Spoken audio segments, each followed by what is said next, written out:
Nem toda alma segue o mesmo compasso. Algumas atravessam a existência sem alarme, como estrelas, que brilham sem exigir olhares. Não buscam a glória, mas carregam uma verdade tão profunda que o próprio tempo parece curvar-se diante delas. São vidas que não gritam, mas sussurram como o vento que acaricia as folhas antes da chuva. Não por falta de força, mas porque sabe o que muitos ainda procuram, o segredo de estar completo. Elias e a dança final. Elias caminhava com a leveza de quem já viu o fim de um longo caminho. Desde menino, uma certeza morava em seu coração. Não como um peso, mas como uma melodia suave, esta era sua última passagem pelo mundo. Não havia tristeza nisso. Apenas uma paz que ele não explicava, como se sua alma já conhecesse o destino. Para Elias, o fim não era uma sombra, mas um reencontro. Enquanto outros erguiam castelos de sonhos e ambições, ele se despedia em silêncio. Não porque quis partir, mas porque sentiu que sua tarefa, qualquer que fosse, foi cumprida. Ele não entendeu. Apenas sabia. Tudo mudou quando encontrou a anciã dos limiares.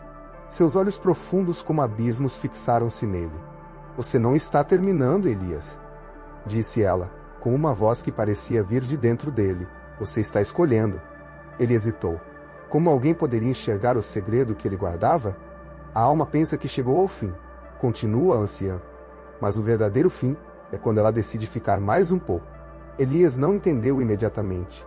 Por que permanecer se sua jornada parecia completa?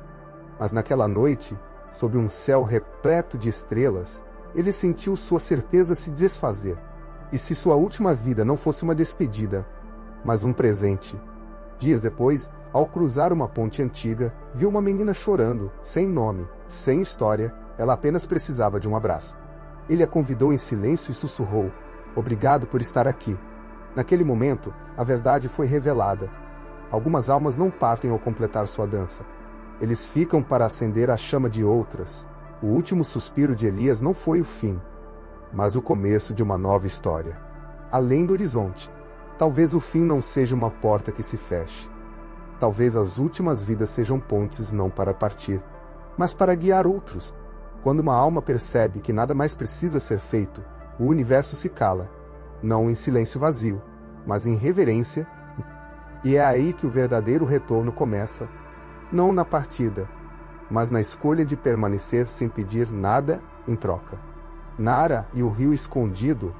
Nara nunca se viu como diferente, mas o mundo ao seu redor discordava. Desde criança, ela ouvia vozes que outros ignoravam, o canto das raízes nas noites sem lua. O diálogo dos trovões como velhos amigos, nascida em terras onde as montanhas não tinham nome, e os rios corriam sob a terra. Nara vivia com os olhos voltados para o céu, onde os segredos das estrelas sussurravam verdades que poucos ousavam lembrar. Os antigos a chamavam de a que rompe, não porque destruía, mas porque atravessava o véu do comum. Seus passos eram firmes como se cumprissem um voto antigo. Seu olhar carregava o peso de quem sabe, sem ter aprendido. E onde passava, não deixava marcas, mas memórias. Nara não sentiu falta do passado, mas falou dele com carinho.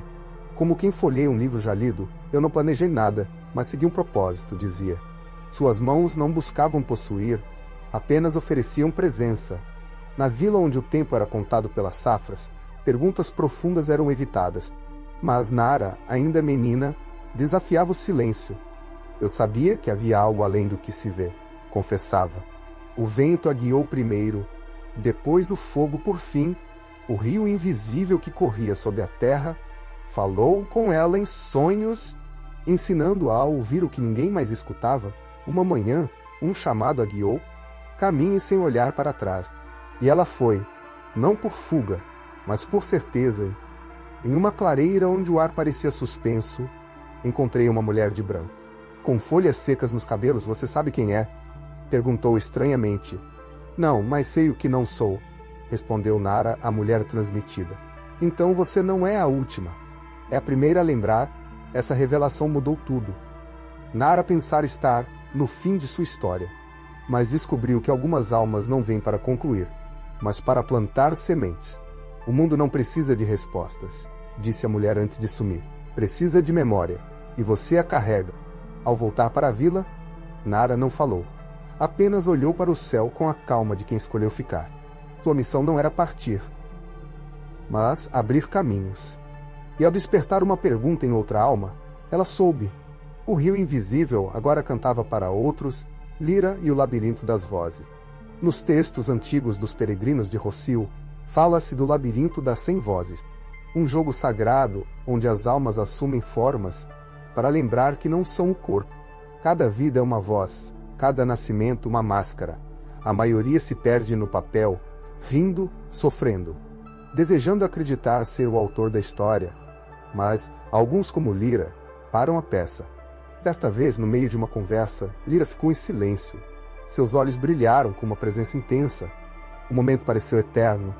Não somos nós que conversamos, disse ela. É a história que usamos para seguir. O outro não compreendeu, mas Lyra sim. Ela não era mais suas palavras ou emoções. Eu sabia que estava no labirinto, confessou. A saída não era vencer nem entender. Era parar de jogar.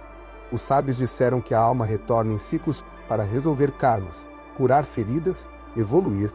Lyra discordava. Vi muitos buscarem a perfeição e ficarem mais presos, dizia. O desejo de ser mais, de saber mais, é o que mantém a roda girando. Então, sob a árvore da memória, ela fez uma escolha. Não quero mais entender. Não quero mais me curar. Eu já sou tudo. Naquela noite, o mundo mudou.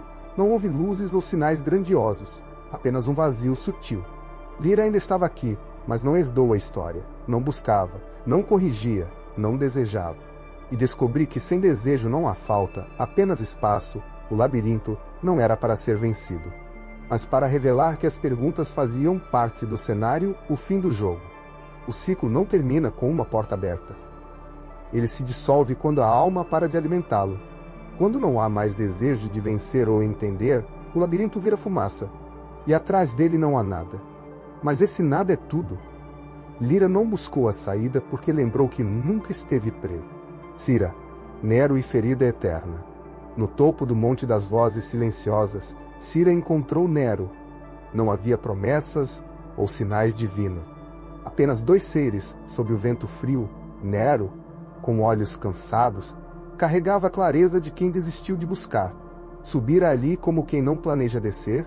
Cira, por sua vez, estava lá porque o mundo abaixo já não aprendia.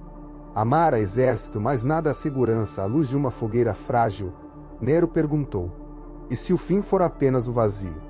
Cira não respondeu, mas olhou para as estrelas, sabendo que algumas perguntas são respondidas mais antigas que o próprio tempo.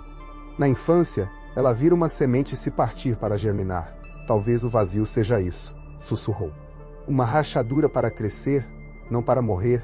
Ao amanhecer, seguiremos caminhos diferentes. Não por conflito, mas porque a verdade é a libertação. Cira caminhou por vilas, onde o tempo não obedece a relógio. Sentiu-se com anciãs que liam sonhos nos pés descalços. Partilhou pão com crianças que falavam com árvores.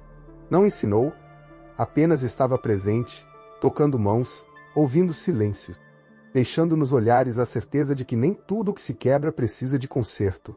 Meses depois, em uma vila de lírios azuis, Cira escolheu o nome Nero. Ele era diferente, sem medo nos olhos. Não combinaram reencontros, mas se abraçaram em silêncio. E se o vazio não for o fim? Perguntou ele. Então é o começo, respondeu Cira. Juntos entendemos que a ferida que os humanos se tornaram não era para ser curada, mas lembrada. Foi essa rachadura que lhes deu a vida. O silêncio pleno. A montanha não os chamava mais. O mundo girava, mas eles caminhavam leves, sem perguntas, sem dívidas. A alma não se liberta ao entender, mas ao aceitar o vazio. E nesse vazio, Cira e Nero encontraram o que sempre foram. Presença sem começo nem fim. Mailis e o Lago da Verdade. Para Mailis, o tempo era um estranho companheiro. Horas escorriam como água, dias se estendiam como eternidades. Noites passavam em um piscar, relógios não faziam sentido, e o ritmo do mundo não acompanhava sua alma. Foi então que ele percebeu, não era o tempo que se quebrava, mas sua ligação com ele. À beira de um lago cristalino, onde a água refletia não rostos, mas essências, Mailis viu uma luz sem origem. Não vinha do céu, mas de dentro. Ali, ele lembrou. A alma não retorna por necessidade, mas porque esqueceu que já está em casa. Maelis não viera para aprender ou concordar, mas para deixar sinais como uma nota escrita nas margens de um livro antigo. Visível apenas para quem sabe ler, ele se tornou um despertador de finais, sussurrando a outros. Se quiser partir, pode, nada te prende, exceto você. Mas numa noite, um sonho o abalou. Uma menina lhe entregou uma tigela vazia e disse: Você acendeu muitas luzes, mas deixou a sua apagada. Ao despertar, o lago não reflete mais nada. O primeiro amanhecer. Maelis entendeu que até os despertadores precisam acordar. Sua jornada não foi concluída. Mas sobre lembrar que a luz nunca se apaga, apenas espera ser vista. E no silêncio do lago, ele sabia que o amanhecer não marca o fim, mas o eterno começo de quem escolhe ser.